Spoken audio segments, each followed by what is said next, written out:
talking about musicians and cool stuff. It's the Harley and Josh Show. YouTube and iTunes. In my dressing gown. On my bed.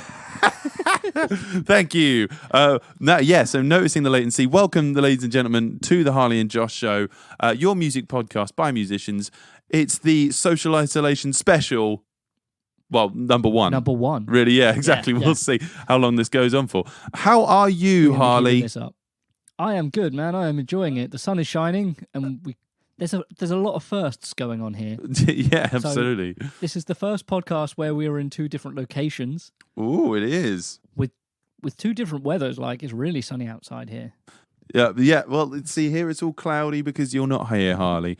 So, ladies and gentlemen, this week we're going to talk about our lives now we've been isolated from each other and how we're coping without each other. We also, if I'm honest, to be fair, it's a struggle. Yeah, Frankie's like, you lucky. So we're also going to be talking about the news of Patreon has seen a surge of 30,000 new creators in 1 month. Which is pretty mental. We'll talk about that a bit later. We've got after London enters lockdown, the legendary Abbey Road zebra crossing has finally been repainted. So we'll talk a little bit. Silver lining. Yeah, exactly right. Well, probably not silver. It's probably white or black. That's it's zebras for you. Yeah, that's true. Yeah. And Help Musicians. It's a charity has been sending £500 checks to British musicians, and we'll help you with how to apply. We're also going to tell you a little bit about what sort of festivals and events are still going on in East Anglia. And later on, we're going to be talking about how do you think social isolation will affect the music that we create at home. So there's loads of stuff in there, Harley. There's a lot to unpack. I mean, this is new ground for us, isn't it? Yeah, absolutely. It's going to be fun. Hard times. It's very anxious times for many people, especially as a lot of people who will be relating to what we do will be freelancers, self-employed people. There are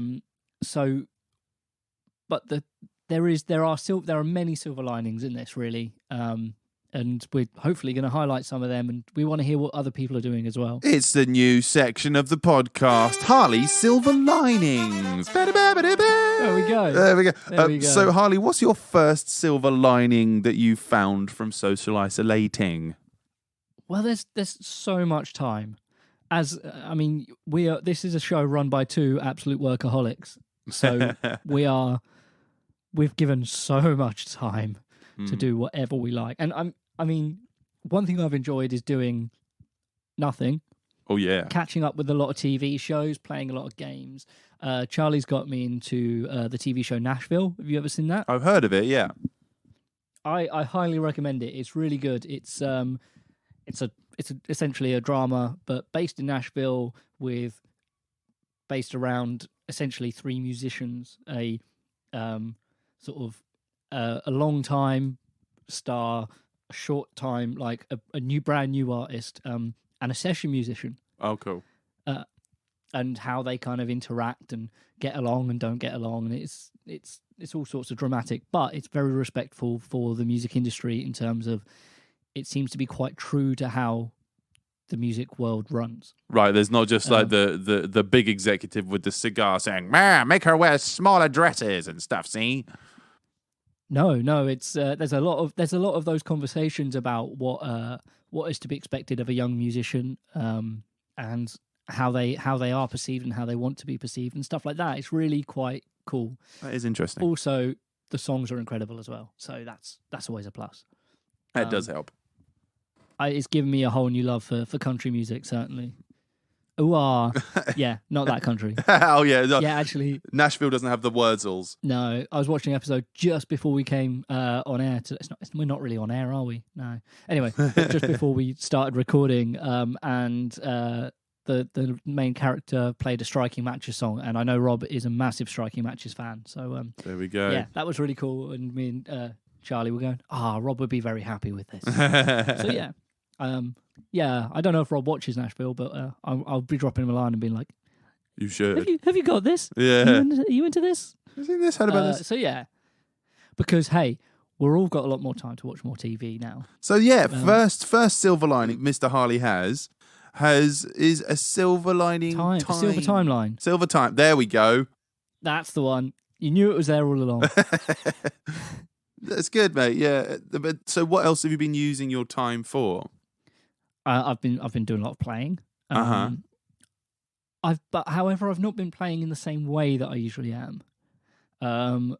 I've kind of stopped because I don't have to be a, dare I say, professional musician, a working musician. I'm playing just for me.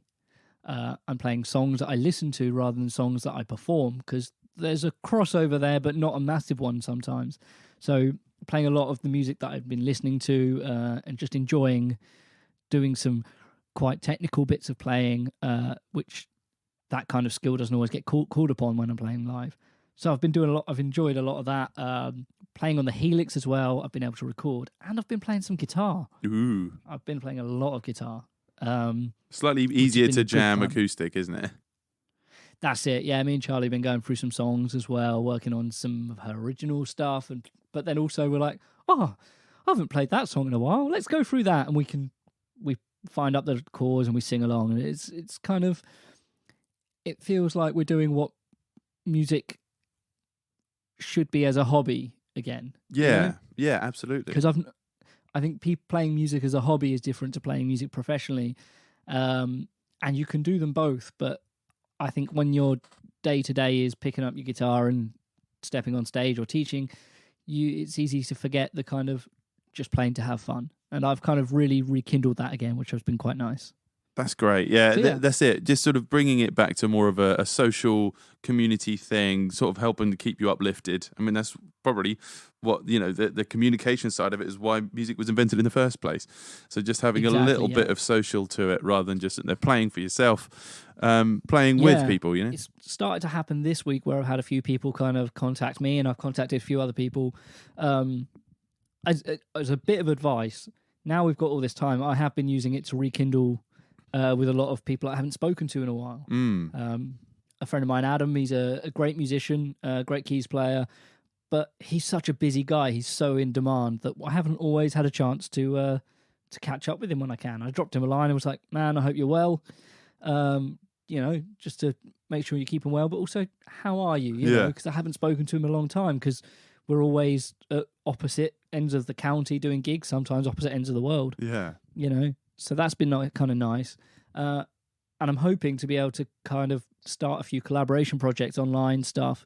I don't know if you've seen, Connor Adams did a great little cover, a quarantine cover of Faith, which was great fun. Brilliant. They were like absolutely just really performing and just having a lot of fun with it. And that's really nice to see. There are people making the most of this, because, it's a bit nerve-wracking times, but at the same time, you can have fun. Like, we're still people and want to do interesting things, do fun things, and we've got a talent, which is music. We might as well capitalize on having fun with it. Yeah, and it's also something that is very much needed right now. I mean, if you think about everybody always is comparing this to wartime, and a little while back I was listening to a big. I think your friends are older than mine. Yeah, but a lot of the music from wartime is essential for keeping people's spirit up, keeping morale high. I was listening to a great playlist a little while back of songs to try and sort of see if I could add them into the Buccaneers set list. But there'll be stuff like "We'll Meet Again," and just songs that people know the words to and that are uplifting and hopeful. And musicians have always been called on for that in these kind of times. So I think it's a great idea that people are doing that. That's great. Yeah. So that's time, mate. That's time. What's your second silver lining that you found here, mate? Right. Well, it's, as I say, I guess my second silver lining is what I've already touched on, is, being able to, sit down and speak to friends and communicate. I would say that, though. I was thinking, everyone knows I am terrible at responding to texts or phone calls and everything. I'm just really bad at just answering the phone. So you're not too bad with me, but maybe I'm an exception here. Yeah, I like you. Sorry, Mum. I would have thought I'd be better at getting in contact, but actually, no, I'm worse, because like the only form of entertainment we seem to have in our house that's not a guitar is screens. I'm trying to lower my screen time. Oh yeah, to a healthy amount. So it means I just leave my phone in the other room and can't miss phone calls and We've stuff. been loving the board games and card games. I mean, last time I saw you, we were having a bit of a card game, weren't we? We were playing Cards Against Muggles, yes. And yes, and I'm hopefully going to be getting my chessboard out so we can use that. And nice. I want to look into some 2-player board games as well, just because, like you say, screen time can go a bit too high, and then yes, you are being social on that, but actually playing a game with somebody else is just, I don't know, I find it personally a little bit more personable and a little bit more challenging for the brain. Certainly. Yeah, Charlie was very clever because as soon as lockdown was called, she was like, right, let's go get some puzzle books because we want stuff to keep our mind active, to stop us getting bored, but we might want to do some active stuff not on a screen. So we've got a Sudoku book and we've got a crossword book that's actually been keeping us really, really entertained, and I've been really enjoying doing Sudokus and stuff like that. Yeah, and it's, like I say, it's good to get off a screen. Yeah, definitely, man. One more thing I have been doing as well. We've been double dating with our friends Matt and Lexi, but online. That's great. And we've been kind of doing it online, but kind of without a screen. We've been playing Dungeons and Dragons. Brilliant. Over a phone call, so it's still tabletop. We haven't been using a grid like people play, but we're just kind of basically just role playing, and we've had a lot of fun with that. That's such a great idea. Very silly, and there are some very basic role play games that you can play with people just to have a bit of fun. I'd recommend Risus, RISUS. It's open source, it's free, and it's very basic if you want to have a bit of fun with people. And you can make up a game by take a film and go, right, you play this character, these are your dice rolls. How would you do this film? And it just gets derailed and gets very silly very quickly. All right, I tell you what, if we do this, can we do Spinal Tap? Spinal Tap the game. Yes. Okay, right. Wonderful. Maybe we should get some user friends. If people show interest, let us know if you want to hear that, and we'll make a team and we'll see what we can make happen. Yeah, that'd be fun. We'll record that, won't we? Yeah, it'd be nice, mate. Yeah. That's good. It's just having ideas like that are really invaluable at this time, because you can feel very stuck every once in a while. Yeah, that's it. There's we can still be social. There's been loads of ways for keep people socializing with people in other buildings now, which is really good. And a lot of people are kind of doubling down and really getting into it and have a lot of fun with it. So there's loads to be done, really. I have got already 1, 2, 3, maybe 4 music projects in the running. Nice. To be done over the wire. So that might hopefully come to fruition just in time for us to all get out, and then no one will want to look at their phones and will not want to see any of it anyway. Yeah. Hopefully, when this is all over, be gigging. Everyone's going to be like, cool, gig worthy. I'm not going to have my phone on me for 2 weeks. I want to look at everything but a screen right now. Yeah. Or we'll just get more and more addicted. Who knows? Yes, you never know. I think a lot of people will start going, I'm quite liking this social isolation. I think I'll become a hermit. There's been a lot of people of introverts who are going my life has not changed. Yeah, exactly. Okay, well, yeah, cool. You've been training your whole life for this. You've got this. Can I have house elf as my new occupation, please? That'd be great. That'd be great. I mean, to be fair, before lockdown, I was a bit quiet on the work front and was pretty much a house elf. I was just, whilst Charlie was at work, I was just like, and I will clean this room, and I will clean this room. Oh, let's see how shiny I can make the window. Because I was so bored. Well, you've got to start focusing more on the elf. Focus more on your elf. I like that. Thank Puns. You. Good. So, yeah. That's kind of where I've been at, really. What about yourself? What have you been? What's you been doing to keep yourself busy and What plans have you been making? Oh, mate. Well, to be honest, I had a very busy kind of calendar for the week that everything went down anyway. And this sort of last month I've been quite busy, so financially it came at an okay time. That's got to sort of tide me by for quite a long time. So it's I began so what was it? So we started off with social isolation about almost a week and a half ago now. I think it was the Sunday. It was the Mothering Sunday. I was just like, okay, I sort of dropped some stuff around Mum's, gave her my love from afar, and then came home. Yeah. And I've only been out of the house once. A couple times to do shopping and stuff, but other than that. So I started off, as soon as I got home on the Sunday from Mother's Day, I started work on Battletoads, because Battletoads has been still going on. It's hopefully getting released this year, but the release date has been pushed back because it was in June. It may be much later. Who knows? But has that been delayed due to the situation, yes. or just because? Okay, absolutely. What we've kind of. So I was recording guitar for it. For anybody that hasn't heard me talk about this before, I've been recording the guitar for this for a year and a bit now, and we've just sort of finished the second phase of it. So hopefully that's that done, and it'll be ready for release. But of course, that was originally going to be done in a studio until everything went onto lockdown, and we were like, well, we can't do that. So we just had to do it in absentia and me doing it from home. Now that brought up a really interesting kind of exploration for me, because so I don't have, if you can imagine a studio, so listener, imagine a studio, and you'll usually have, your mixing room and your live room. And in the mixing room was where I was sitting when we were doing the guitar parts before, and in the live room was where we'd have a big PV 5150 with a Marshall 1960B cab, everything cranked to full, everything so well sound treated you could barely hear it in the other room.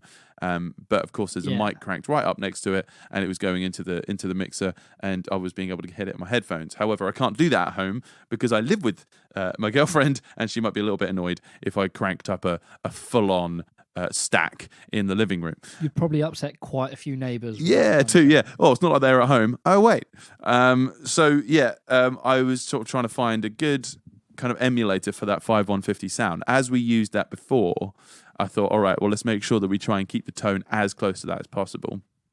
So did some research. I found there is actually somebody has put a 5150 amp up, but that they've done for free, which I can't remember where it was, but I tried it out and it just would not work with my system. So shame. And there's the difficult thing with amp emulators is that you can get a lot of sort of digital hiss or kind of fuzz coming through it, because if you can imagine, again, listener imagining, if you imagine sort of a wave, so a big nice and sort of smooth wave, if you wanted to distort that on an analog distortion, it would be. I know this is turned into meditation. The wave would suddenly get really fizzy and kind of wiggly for an analog distortion, and kind of be jagged, but it would still be kind of smoothly jagged, smooth jagger. But then if it was digital distortion, because we're dealing with ones and zeros, it's kind of like the wave is either there or it isn't. So it's kind of like it's just turning it on and off very quickly. Yeah. So it becomes a step kind of wave. So if you imagine the wave has now become a bunch of steps going up and down. And the better distortion you get, the smaller those steps become and much less noticeable that they are digital ones. It's a digital distortion. So trying to find the right one is quite difficult.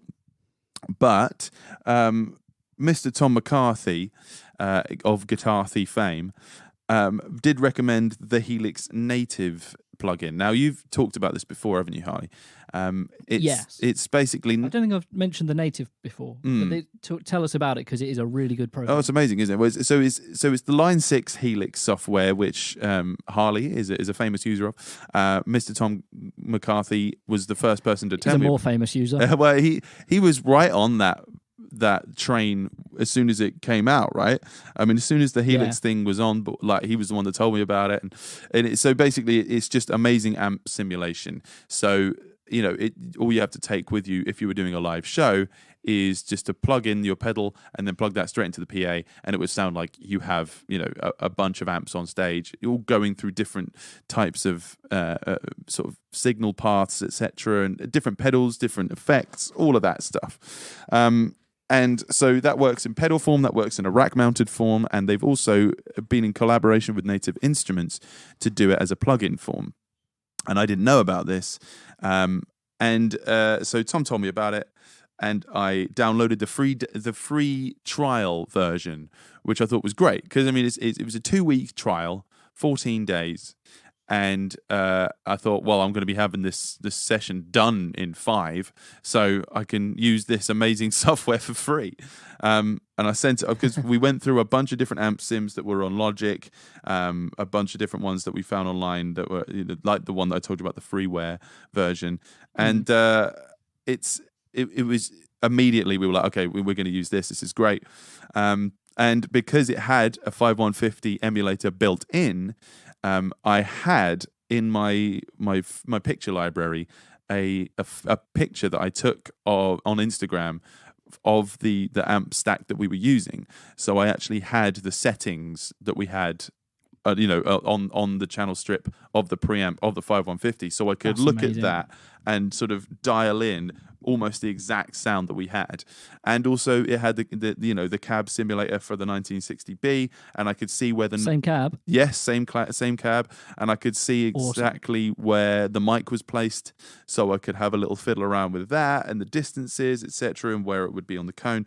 So that's the great thing you can do with that. So that was really great. How close was it once you emulated everything? Bit by bit. It's difficult to tell because so I'm listening back to the recordings that we've already done, and they've been mastered and it's been merged in and added reverb and stuff, and I was just going in, sort of dry DI signal, no effects, no compression, absolutely nothing to color the sound other than what the amp would be, because that's what it would be like if we were in the studio. It'd be exactly what the amp's coming doing, going straight into the mix, and then the producer does all the the extra stuff. So it was a long process. It was really interesting. So it was me and David Housden. Dave Housden is an old friend of mine. He's a wonderful composer, famous for Thomas Was Alone, is now working on Lost Words, and has won awards, etc. So he's great. And we found a process of doing it, that we had a joint Dropbox folder. And once I had recorded the stems for the song, what I would do is I would bounce even if I was just playing in one section of the song, I would bounce that channel down to the whole entire length of the song, is what you usually do with stems, and send it and put it into this Dropbox folder. He would listen to it, and then what we would have. So I'd do that for all the channels. So everything, I would record all the parts for the whole song, and then bounce each guitar part down into different channels. Trying to condense them as much as possible, so it doesn't just get ridiculous. And then not condense the sound. I mean, condensing the file, the amount of files that I'm sending him. So so that we send him over, and then there's this thing called Dropbox Paper, which is like a collaborative document. So he would put his notes down, and sort of in bullet points, like, okay, this section's cool, but there's a bit of a messy note here. I like this one, but can you try doing the lead line a little bit slower, or lead line a little bit faster here? And so he'd go through that, I'd resend it, and then sort of tick those things off, and we'd have these sort of comment sessions on that. And then once we'd done the whole thing, I would sort of click done on all of them, and then he would go back through them and sign them off, and then it got it all done quite easily. So it was an interesting process to do, and I'd really recommend it. Actually, the problem is my Dropbox was very full, even before we started. So yeah, that one, we got that done in about 4 days, something like that. And that's helped me out financially very much. So thanks, Dave. I've been doing so very much Helix Native. I do recommend, and thanks to Harley, he gave me the serial number for his HX effects. Which gives you a discount on the on the software. So I think it's about 350 quid, isn't it? The software. Think so yeah. And then so you got it. You've helped me out and got it down to. I think you got it down to $60. Which wow, I didn't realize it was that much cheaper. Wow, it's that much of a discount. 50 quid. Absolutely. And then there was also the spring 30 deal there on there, which is 30% off everything. So I chucked that on there. So that discounted it. So it was like $60 after did that, but then you have to pay tax on top. So it added sort of, I can't remember what it must have been, about 20% to that. On top of it, so it worked out to be about 75 quid, which is that's amazing, a reduction from 350 quid is mental. So thank you, Harley. And the thing is, you did it for that one sound, for that one song, which is fine. But then you've got all these other plugins, absolutely, you've got all these other amps, and there are some really good ones on there. I really like the matchless, matchless amp. That's cool. Really I'll check that out. There's some great rockabilly presets on there. And one other thing that I thought was really interesting was the impulse responses, because you can download different ones. And impulse, I kind of know what an impulse response is. So it's basically if you. Is it kind of like when you have reverbs where you put a mic in a room and it reads the room rather than recording any sound? It kind of, if you record a sound into it, it reads, how that room reacts to the sound. So then you can use that later on as a kind of plug-in. But what I found that was really cool was an impulse response for a Taylor acoustic guitar, so you get a good acoustic sim through it, because there wasn't a good acoustic sim with it. But people have made their own impulse responses and put them up online. So I downloaded one for free, which used lots of different microphones and in different placements. So that's been really good, because then I don't have to worry about miking up an acoustic guitar properly in a very small space. I can just literally plug straight in with an electric guitar, and it sounds like a Taylor. So that was fun. That's awesome. I might have to have a little play with that, because I've got an impulse response importer on my pedal board. Yeah, you can employ it. You can get it from online. Acoustic. That's cool. Yeah, that's very good. So well done, Helix Native. I recommend anybody that's stuck at home, during this time, to use that. I've been doing online lessons again. The funny thing is, the only people that have opted to do online lessons at the moment are bass players. So I've only been teaching bass from home. I missed a trick there. Yeah, exactly. Well, I mean, out of my private students. So I've got 2 later on today where I'll be teaching bass. So I'm looking forward to that. I've been using FaceTime, Facebook Messenger. And then All Star Rock School had our first online group lesson yesterday. I only had one student, so it wasn't really a group lesson. But that was using Zoom, and everybody's been using Zoom a lot. That's quite good. That's very customizable in terms of how you can use it professionally, because you can mute people chatting to each other during the lesson, that's good. Which helps, because otherwise the kids would just be sitting there, slagging me off, just calling me names in the background. And the only problem is when you're doing this is the same thing that we're having right now is latency issues. So with the rock schools, it's hard to play along with people. Absolutely, like you say, because with the rock schools we're constantly teaching songs, aren't we? Yeah. So, you want to be able to get everybody playing the song at the same time. So you get the idea of, jamming with people, staying in time with others, hearing somebody else make a mistake and not, falling in line with them and going out of time with them. So it's basically what I've been doing is asking the students on the other side to have their music there and then play through it in front of me, so that I can be like, okay, then so let's stop there, let's go through this, and because otherwise, we can't play through it together. I'll play through it for them, and then they'll watch and then go back and let them do it themselves. So that's been interesting. What else, mate? I've been doing a lot of writing. Oh, that's good. Yeah, I mean, we're gonna have a big boom of new music. Absolutely. After all this as well. And so there's this age-old thing that in the music industry for songwriters, that publishers and agents and record labels will always say to their artists that are writing songs to just write loads of songs a day. Just write 2 or 3 songs a day or something like this. And then you start to pick out the really good ones. And everybody's like, really? How do you have the time to write 3 or 4 songs in a day? Well, unless you are a full-time songwriter, right? And also, how do you get in the mindset to do that? Like, just to be, I feel like writing a song. That doesn't happen every day. I mean, I've been writing songs for 20 years, and no way do I want to write a song every single day. Sometimes it's weeks before I suddenly go, oh, here's an idea for a song, But now, being able to just sort of go, okay, it's either watch Disney Plus and, just sloth out, or actually do something productive. And writing a song can take you anywhere from 5 minutes or less, to, just a very small amount of time, unless you're a huge perfectionist. Just to get the bones down. I think it was yesterday or the day before. Charlie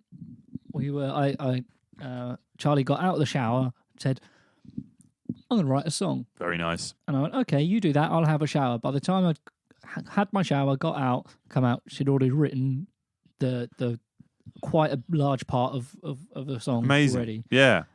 She's very efficient and stuff like that. And I'm like, cool. Give me 3 hours and I might have a chorus. Yeah, who knows? Well, I mean, choruses are hard. But I think that's the problem with songwriting. Ideas never come at, convenient moments, do they? It's always in the shower. Never. It's pretty much always in the shower for me. But I've got it's a thinking space. Yeah, exactly right. Well, it's, shower or the toilet, one of the two.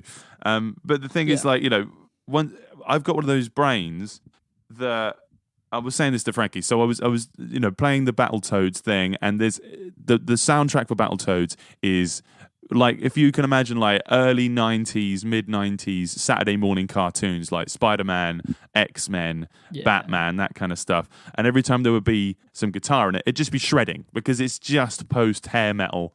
And that's very much been commercialized, and so it's just used as that kind of guitar. So playing all these very, very fast sections that I haven't had to do for ages. And so I'll do this section. I'll just literally have just learnt it, and it's 1,000 BPM or something crazy.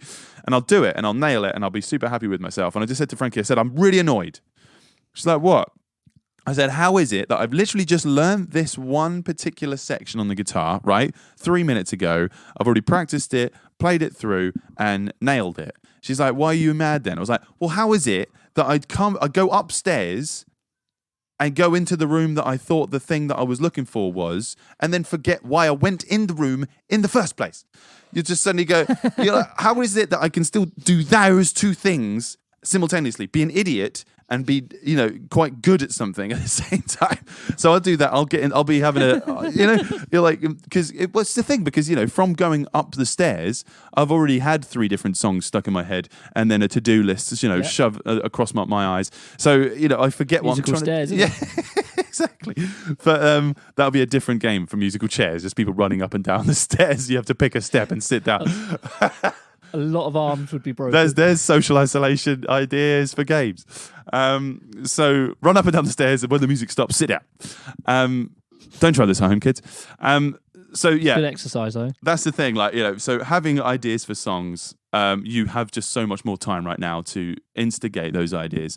I've got a new journal app where every day I'm getting a reminder to say, write in your journal. Because I think that's what people need to do a little bit during this situation. I mean, I have to hold my hands up a little bit, Harley. You can't see this, but I'm holding them up. Don't drop the mic. The first time we talked about coronavirus, where on the show a couple of weeks back, I was very flippant about it. I was kind of like, oh god, everybody's everybody's just going crazy, and it's just media bias. It's just people trying to make you watch more TV, all that sort of stuff. And now I'm very much changed my tune, and I'm very much in agreement with how serious it is. And so I think a lot of people are in the same place as you, and unfortunately, there are some people who are still in that place, which I think, given that the whole world is closed. That we should that there should be a little bit more attention paid to it, because some people still go out the house and it's dumb, isn't it? I know. I mean, that's the doors. Thing. Yeah, lick what? Doors and handles. I don't know. I don't know what people are doing, but hey. I thought you said something else. Anyway, but yeah. So I mean, I just got people keep doing that. I don't think that's a problem. This is a family podcast, Joshua. I'm sorry. But yeah. So the journal thing, I think a lot of the time that people are finding that their days are kind of merging into one, because their surroundings are still the same. They might be in the same pajamas for days on end. So I've been, because I still am working from home, I'm trying to note down all the different things that I'm doing. Every day I'm sitting there going, okay, so I wrote a song, or we're talking about this later on, but there's the help musicians, different funds, and out there, universal credit, all that sort of stuff. So applying for those, just noting down that I've done something productive, writing songs, writing lyrics. And so I've been using this journal to at least write loads of poetry. Because that's the thing with lyric writing, you can lose the sort of the knack for it if you don't do it very often, and if you're not just sort of singing with people and jamming with people and just coming out with random words and random verses. So poetry is a really great thing. You don't have to be writing huge, great big sonnets and sagas. Just a haiku every once in a while, or a little something in iambic pentameter, just to sort of keep the brain working. And it does definitely help. So a little journal thing, I've been enjoying doing that. And that's a really good idea for those who think that might help. Yeah, we're going to be looking for new ideas as well. Like, anybody has any ideas of things to do to keep you being creative? Oh, you've already given me loads. I mean, musical stairs. And couples game night is great. Maybe not both at the same time over the phone. The lag might be a problem. So I've been studying a lot. I've been making sure that I've whilst practicing, not only just sort of like going over my rudiments and going over kind of what the sort of the bare basics of the playing, sort of sorting out speed, sorting out legato, sorting out specific picking patterns, and really going into the minutiae of it. Because I'm playing primarily rockabilly, I want to come out of this cocooned and come out like a beautiful rockabilly butterfly. So I've been rock butterfly. So I've been sort of studying Brian's set. That's just a very, very, let's say, big-boned rockabilly player. So yeah, I've been playing a lot with Brian Setzer and the Stray Cats, and just analysing Brian Setzer's playing. I've also been looking at Randy Richter's YouTube channel. If anybody's a rockabilly fan and wants to play a bit of rockabilly, he's got a great channel just for analysing certain players, like Scotty Moore, their sort of little idiosyncrasies and how you can adapt them into your playing. So that's just been really fun, just studying again, because practicing is one thing. And just getting this sort of like the mechanics of it and the movements down, but unless you're actually understanding it and sort of making those mental connections kind of consciously, sometimes the practice can just be, all right, that's done, and tomorrow I'll forget exactly what I just did, unless you do unless you write a journal. I watched a really interesting ZZ Top documentary on Netflix. Ooh. It's on Netflix. It's on Netflix. Yeah, I think it's just called That Little Band from Texas or something like this. And it's great. I need to check that out. Oh, it's great. Yeah, it's just talking to all three of them, with Paul Beard, Dusty Hill, and Billy Gibbons, just talking about the origins of the band, the oranges of the band, and it's them jamming, and there's just loads of information that I didn't know. It kind of talks everything up to, was it Eliminator, their famous album with the big red car on it. It's kind of everything before that, and it just goes into like how involved in the 60s and 70s they were, and yeah, it's really great. Definitely recommend it. I'll be back on video editing for my Minute Masterclass videos because it's just been taking so long, and wonderful. Laboriously editing videos isn't fun. So I don't usually choose to do it when I've got free time, before all this. So now I've got no excuse. So I've just got to do it. What else I've been doing? What else? Hey, what else? I've been negotiating bill payments. That's been the fun part. Oh god! All these different companies. Cry. Oh no! All these different companies that want to bleed me dry. I've been saying, look, I literally can't pay you right now, so just jog on. Yes.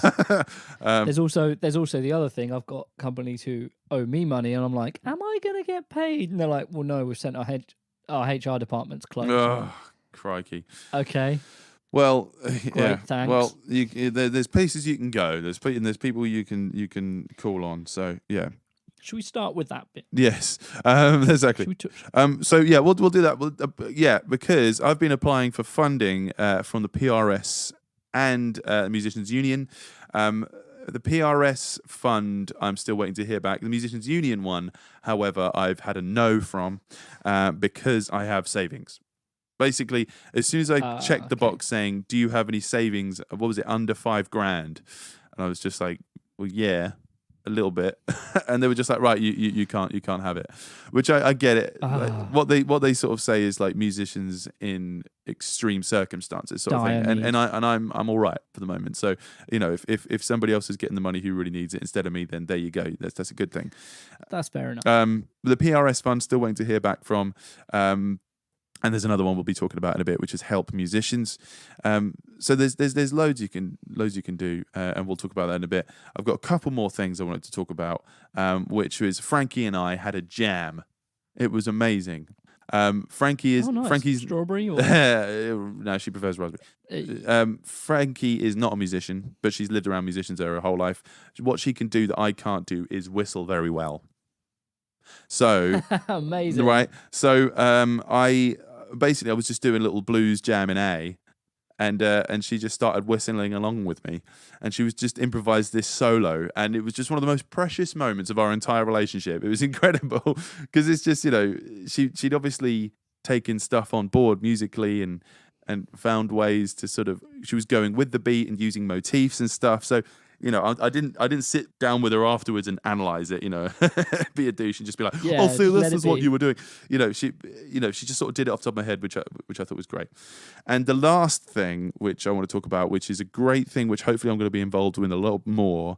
I've talked about Electric Umbrella on the show before. It is a music charity for people with certain learning. Learning needs and special needs and disabilities, etc. And so during this time, they're having a lot of troubles, obviously, because they're not being able to run their sessions, which they would do big group sessions and get people playing instruments and singing along, doing karaoke, and just being wacky.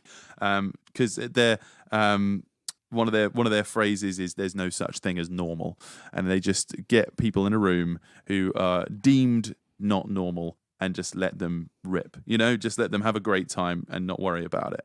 Amazing. And so recently, so my cousin Tom Billington runs this, and I was invited on their sort of daily show they do, which is Electric Umbrella TV, and they're very much in dire need of funding right now. And so if anybody does feel like donating, they're a wonderful charity and they're really helping people. They're saving lives, really, I think, a lot of the time. Yeah. So what they did was set up a big Zoom session where people can just join in and recorded it, and so it went straight onto Facebook Live. So it was really interesting how they did it, and I think there was about 100 people on there, like as a group. At once. And so what he would do, he would sort of cut to me, I'd play them a song, and we'd just sort of chat about guitars and being a musician, but to the point of not going too in detail like we do on the show here, because it was supposed to be entertaining, and we don't do entertaining very well, do we? We're just a bunch of blokes talking nonsense. So yeah, that just a bit silly. Exactly. So so that was just really fun. I'm hopefully going to be hosting some of those, and just working on keeping people together whilst we're all apart. So yeah, Harley, that's me done. I'm going to shut up and we can talk about other things, mate. That's cool, man. There's some good on there. Yeah, there's good in there's there. good in there. I'm gonna start thinking about doing some online gigs and stuff like that. I've just been actually quite busy. There was one other thing. One more thing. Because so all the schools are closed, and I do a lot of teaching in schools, and it is a big part of my income. Yeah. Luckily, Moorland is staying open for the children of key workers. So people working for the NHS, posties, just the people working for the police, everybody that's really needed right now. People in care homes, all that sort of stuff, because they can't stay home. The people need them. So we've been looking after their kids at Moorland, and I've been there one day so far, just doing like music workshops with them, getting them writing songs, getting them exercising as well. We're making sure that they're doing their Joe Wicks live stream thing. Yes, which was knackering. So I'm doing that again I can imagine. tomorrow. It's just really great to just sort of still be around the sort of the learning environment and being able to keep kids learning and throughout all this. Otherwise, they might just turn into couch potatoes. Yeah, that's very important. These are very important. Potatoes are important. You need your carbs, but just don't turn into one. You know what I mean? So Harley, shall we talk about some news, Harley? Music news. Here we go with music news. Now let's talk about some news. Let's get through this. It's going to be. I can say it's going to be a long podcast, but at the end of the day, what else are you guys doing at home? You've got all the time to listen to an extra long podcast. Exactly. No excuse. All right. Yeah. So the first one that I've got on here is about Patreon. So Harley, tell everybody what Patreon is. So Patreon is a big website for people to donate towards. It was originally designed for musicians on YouTube who don't get a lot of money if they're from like YouTube advertising, so their fans can pay towards a cause via Patreon. Mm-hmm. Sort of thing. So it's basically just a big page for sharing your music to the world. It's good, that, isn't it? Which is great. Yeah. So obviously, right now that's very much needed, and it has seen a surge of 30,000 new creators in 1 month. I mean, it's a big surge. That's vast. Yeah, and trying to be able to sort of make it so a website can cope with that is quite a big thing. Because if you can imagine it during this, like you say, when you are doing online content, video content for free, the big word there is free. So, a lot of musicians and creators, just content creators, people that are putting stuff on YouTube for... So, yeah, go on. Patreon was actually, we've talked about this, was started by, I can't remember the name of the guy. Is it Jack Conti? Oh, yes, I think you're right, yes. He is the sort of one of the arrangers, I would say, for the band Scary Pockets and Pomplamoose. That's it. They run they're a YouTube channel where they do covers.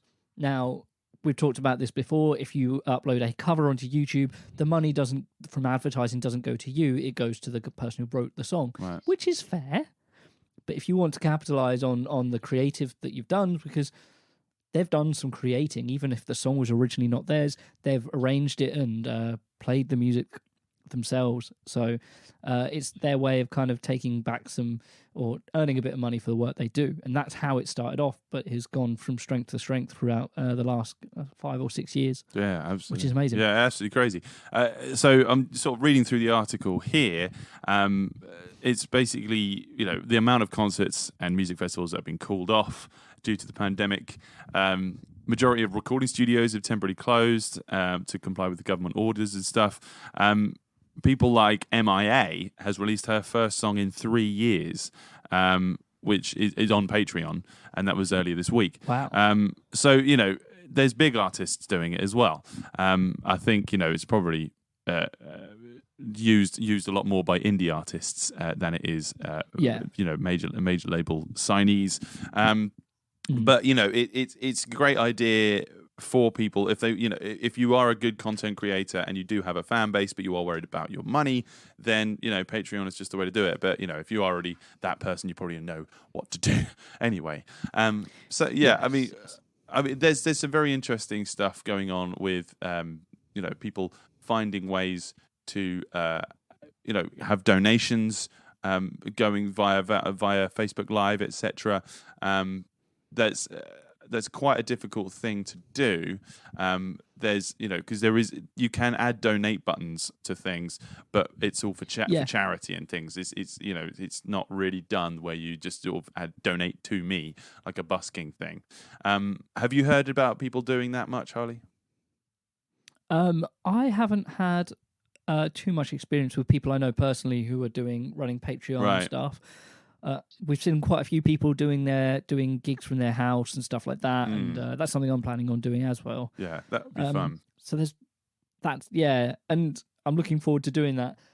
I'm not going to kind of push for the whole Patreon thing myself, just because I think there's only so much money to go around, and I know a lot of my artists have a lot of my friends who have much more musical stuff to kind of to offer the world. Well, if they're songwriters and stuff like that, but you're getting there now, aren't you?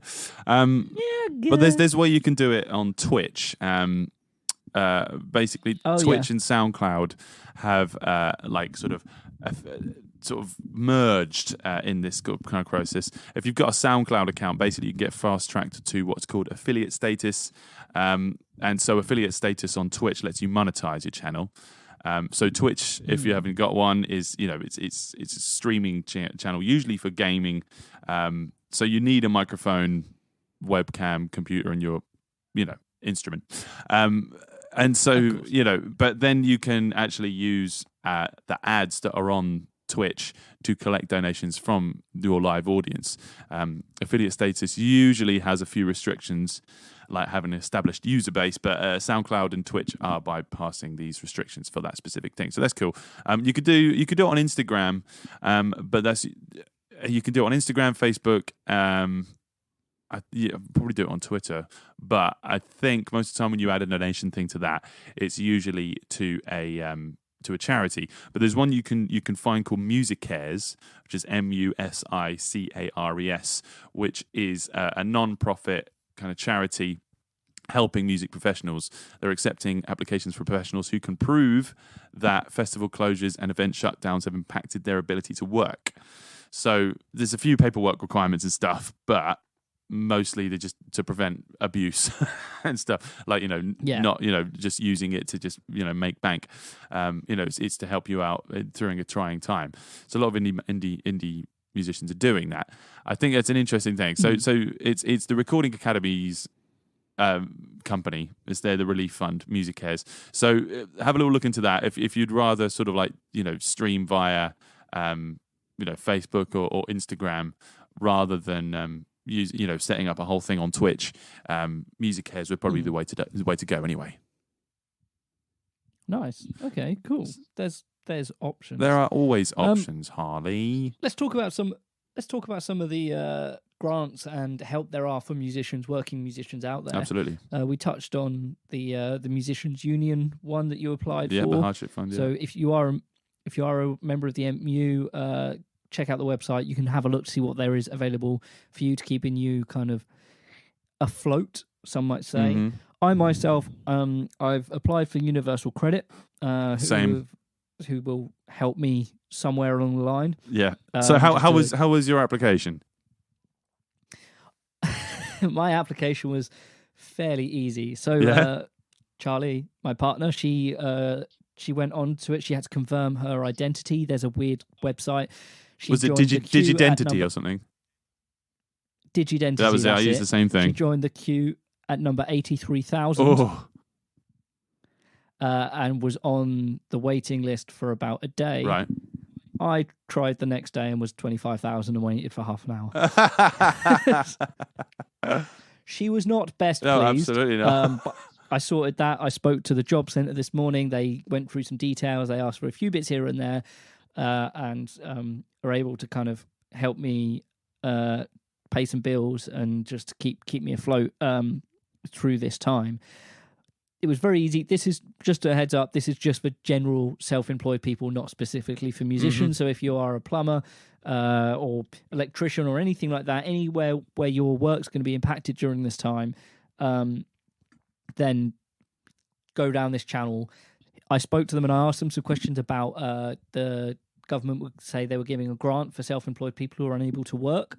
Yes. And what they're still kind of working out how they're doing it, but they think what they're going to do, it will run through your self-assessment, which they already have, and it will just be a case of that will be sent to you. And they've extended how long it will take, how long of their sort of deadline for when the self-assessment can come. Because, there's so many people that just sort of go, oh, no, it's April. Oh, I've got to get my self-assessment done. And they're usually quite lax. And then during this period, they're like, oh, my God. So there's lots of people that, getting to sort of submit it a bit later. That hasn't really come through in Ipswich yet. They're supposed to be getting in contact with us. So for the grant that would be happening in June, isn't it? It's like the first payment will be in June. So we'll have to wait a little while for it, but there are ways that we can kind of keep afloat until then. So. Absolutely, like what we were talking about. So so you've got the PRS, you've got Musicians Union, and you've got this other one, which is Help Musicians. Help Musicians has been a charity for a while. It's a near century old charitable organisation actually, which is nearly 100 years old. It supports artists during times of financial difficulty. It's offering £500 to musicians who've been impacted by the virus. It'll be dispersed from the Coronavirus Financial Hardship Fund, and musicians who are suffering significant financial hardship can apply for aid by filling out an online form. It's set aside £5 million for the charitable undertaking. So that's amazing. It's quite possible that you can be helped by that. I've already applied for it, and I haven't heard back yet. I didn't get an immediate no, as I did with Musicians Union. So it might be worth it. So if you're listening to this for options, check that out. It looks interesting.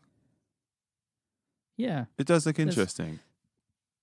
It seems quite hopeful. It seems like everyone's really chipping in to kind of do their bit, do what they can, and kind of keep people afloat. And also just the thing about this is everybody wants to be able to go back to work as soon as this is over.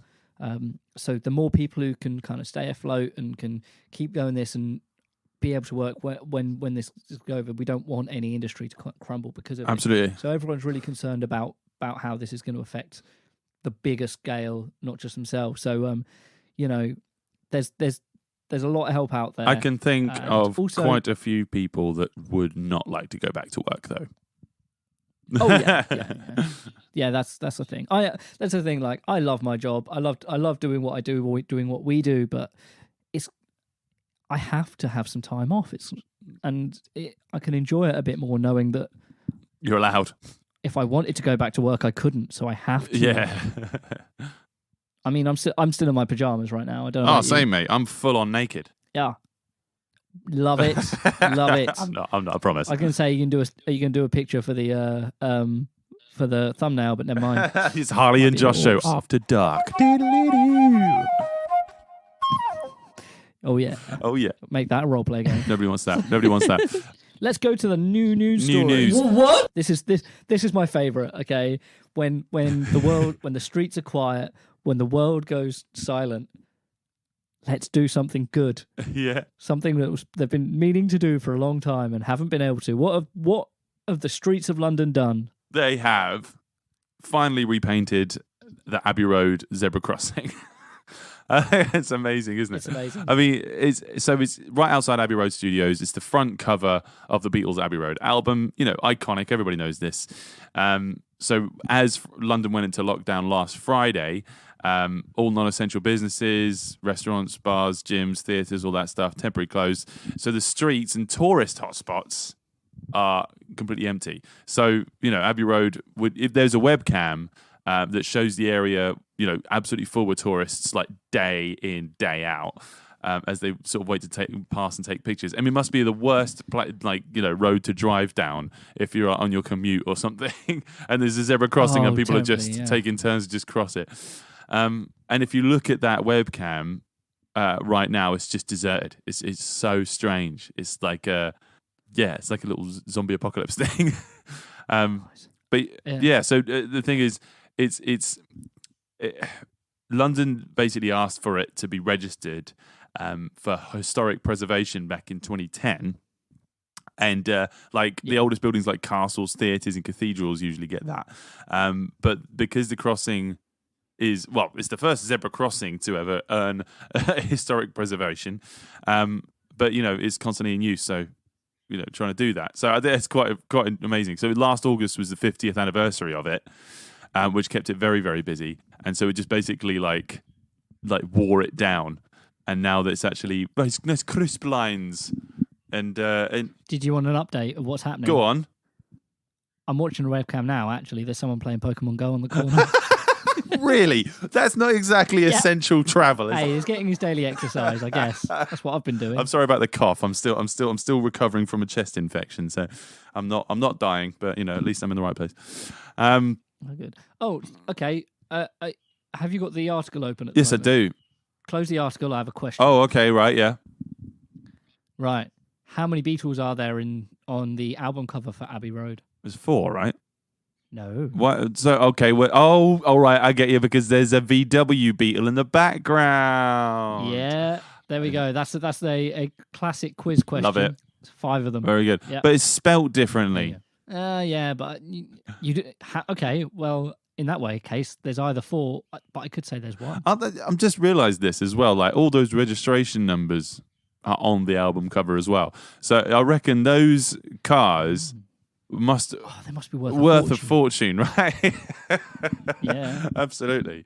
Right, okay. Let's do our thing I thought about this morning, and then we're going to do our anti-gig list after that.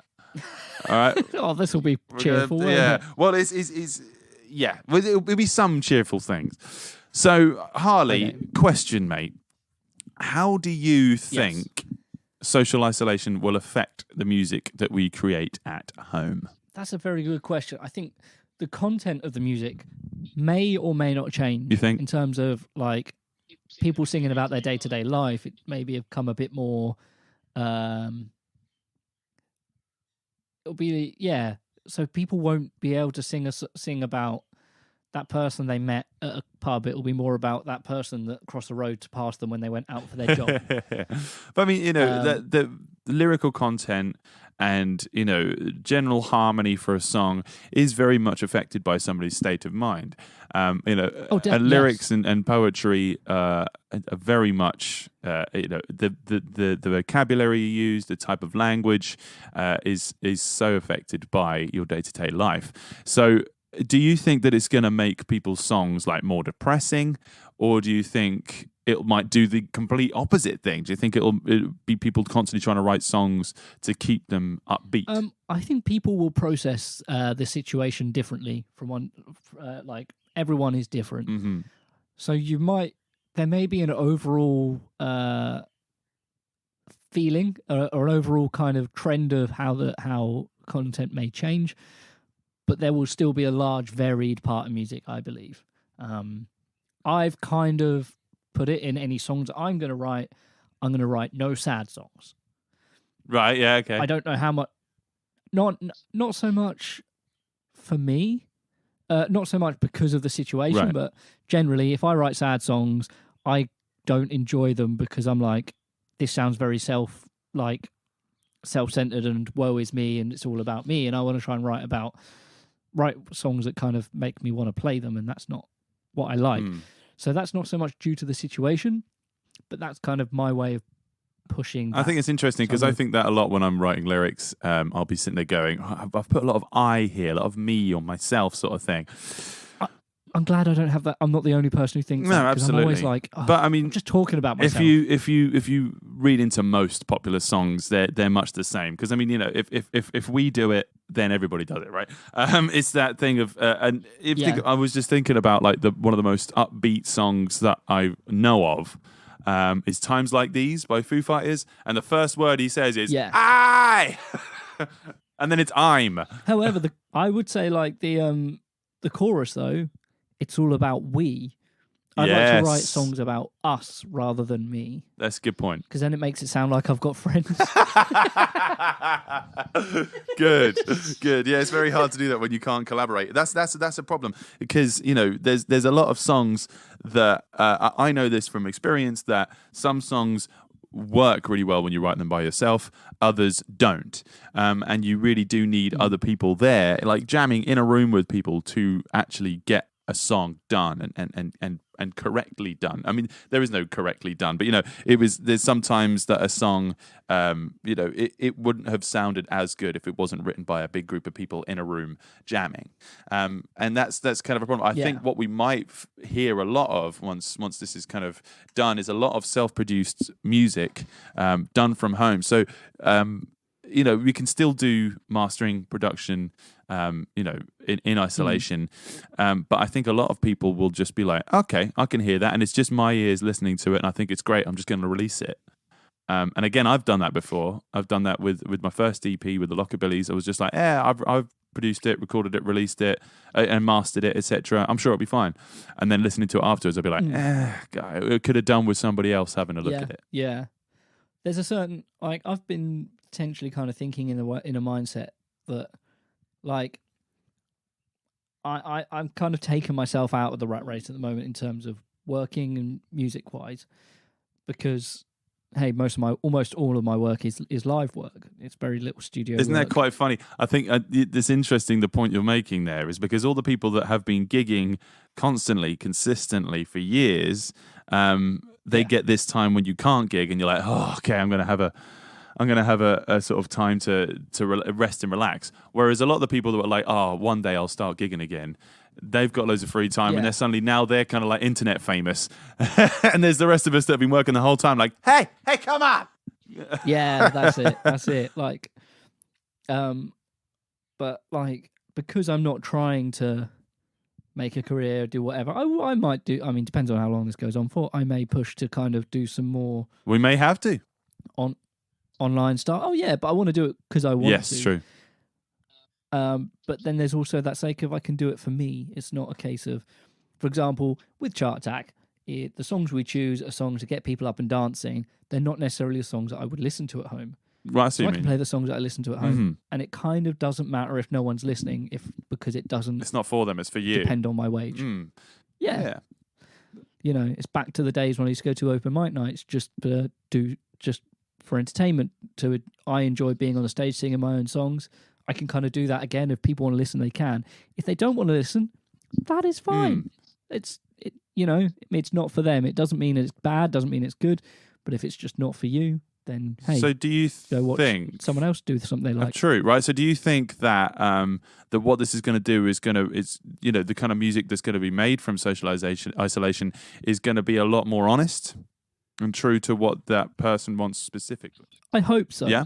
I think that I would like to hope that that's an advantage that that's going to come out of this. We don't necessarily need to have a world where I don't want to say it's going to produce more bad music or more good music. I hope it will produce more honest. I think music. it will. I think that's a very good way to put it. Yeah, I think it will be quite a renaissance. I think there's going to be a lot of people that are going to be releasing music, and there's going to be a lot of breakout stars from this, because there's going to be people that have just been like, for years, people have been telling them they're a great singer, they're a great songwriter, they're a great guitarist, etc. But they work this job that they hate, and they stuck doing that all day, and they never actually have any time to do something that they're passionate about. And now they're stuck at home. They can finally do that, and I think that we're gonna see some real talent coming out of this. And it might be a little bit easier for people to take that first step of singing in front of an audience when they can't actually see their audience. Yeah. And they've got the comfort of their own home to do it. Yeah, and then when they do have a gig, they're going to be like, don't touch me. People, they already love them because they've heard it. It's kind of like, you go, well, what if they don't like me? We're like, well, those 50 people here, they were at your live stream like 3 months ago. Yeah, so exactly. They loved it. They came back. Yeah. You've got that mind confirm. I think there's that convincing yourself that you're worth what you're doing, not having that imposter syndrome, and that can kind of push. It can be a stepping stone into that live world. You've touched on something quite good there. Is that like when you've been to a gig, or when you've just played a gig, it's not very often that you get to have access to the guest list and who was there, who specifically, and actually also an incomplete link to their profile. So what people are doing when they're doing a Facebook live stream or an Instagram TV thing, the people that are watching you can actually go onto their profiles and check them out and invite them, to like the page, and you sort of almost market to them directly. So that'll be an interesting thing to see how people utilize that. It's an exciting new world that already existed, but now, like I say, the stream world is going to see a massive boost, and you're going to see a massive learning curve of people learning how to stream. Yeah.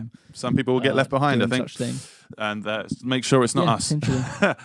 Yeah, totally. Let's talk a little bit about the gigs that have not been cancelled and the gigs that have been cancelled. We're talking about big ones here. We've got a list. I've got it from the East Anglian Daily Times from my mate Andrew Clark.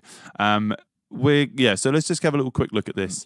Okay. The Bury St Edmunds Festival, which was going to be the apex, the cathedral, and lots of other venues across Bury St Edmunds, has been cancelled. That was supposed to be May 14th to the 24th. So that's a lot of work that's got cancelled there. But there's keep thinking of good ones. There will be some good ones on this. Lee Stock. Yeah. Which was going to be May 23rd. That's been cancelled and will return in 2021. These are all stuff for East Anglia, by the way, everybody. So for the Suffolk show, which was 27th, 28th, has been cancelled. It's coming back next year. First Light Festival, which was on Lowestoft Beach. That was supposed to be June 20th, and that has been cancelled.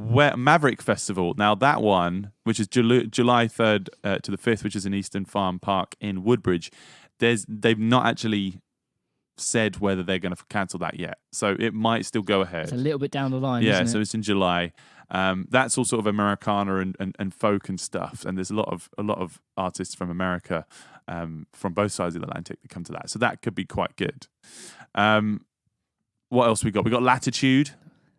That is... Yeah, that looks like that's still going ahead. Yes, exactly. July 16th to the 19th at the moment.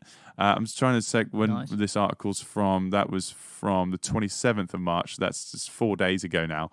So this, as we all know, this stuff does kind of happen quite quickly. But Latitude at the moment seems to be going ahead, which does... Yeah, that's nice, isn't it? That's Henham Park near Blytheborough. Yeah. Because that's like...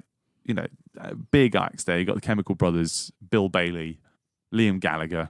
So, Glastonbury may have been cancelled. I'm absolutely gutted about that. Yeah. So, but still, there's still stuff able to do it. When was Latitude supposed to be? Latitude is going to be July. Oh, sorry. Oh, that was going to be June 26th, I think. Oh, so a little bit sooner. But they cancelled it more of the fact that they just didn't have, because everybody started to socially isolate, they didn't have enough workers to build it, that would take at least a month to build the thing. And if they just don't have the workers because they're all staying at home, then you can't run. So what else we got? Folk East. That's in August 21st to 23rd, so that's still likely to go ahead. Nothing's been cancelled from that just yet. We got... The Retro Dub Suffolk VW Festival, that's in September 25th, and that seems to be fine. That's going to be at Trinity Park. My sister and brother-in-law were supposed to go all the way to Belgium in their Volkswagen camper van, and they were carrying their bags downstairs when it got cancelled 2 days before. Gutted. They were going to drive 500 miles there. But yeah, there's been sorry. Yeah, there's been a lot of live, I say, not just music events that have cancelled. So we've got to absolutely tip our hats to the other events industries that are true. I mean, Frankie and I it'll come back. Frankie and I were booked to go to York for a little city break last weekend, and she had the time booked off work and everything, and we had to cancel that. So it just all goes, doesn't it? We've got a couple more on here. Aldeburgh Food and Drink Festival is still going ahead. The Aldeburgh Festival itself has been cancelled, which is quite a big one. I can't remember what date that was supposed to be, actually. So that's only literally just been announced, I think, yesterday. Okay. So what else? September 26th and 27th. Yeah. Oh, where is it? Aldeburgh Festival. Yeah. It's moved to 2021. So that was going to be June 12th. Oh, okay. Oh, sorry, that's different. That's all right, yeah. What else we got here? There's loads of theatre stuff that's good, the different spring seasons that have just been moved back sort of to July time, but even then that's a little bit tentative. Red Rooster Festival, That's, I believe, cancelled. They've confirmed new dates, Well, actually. we'll be upset about that. Red Rooster's been moved to September 4th, and they're sort of now confirming new dates and trying to figure that out. Ipswich Jazz Festival, new date for that is 25th, 27th of June. So, I don't know, that might what's it saying? That's next year. Sorry. So Ipswich Jazz Festival has been postponed to next year. Maui Wowie Festival still going ahead because that's August 28th to 30th. I'm playing that one. They've got a new day on that one for Americana music, which is the one we're playing, which is going to be fun. But the big one, Harley. Oh, yeah. Ipswich Music Day has been cancelled. It's undecided whether it's going to be rescheduled. So it might be later in the summer, or it just might skip the year and go hang on, till next year. Well, that's a real shame. That's because that's a kind of a big point in the year for all of us. Really. It really is. Yeah, it's almost like from that every time. It's the mecca of Ipswich music. Absolutely. Well, it's been absolutely amazing to be able to hear you via the internet. I've missed your voice. I miss you too, man.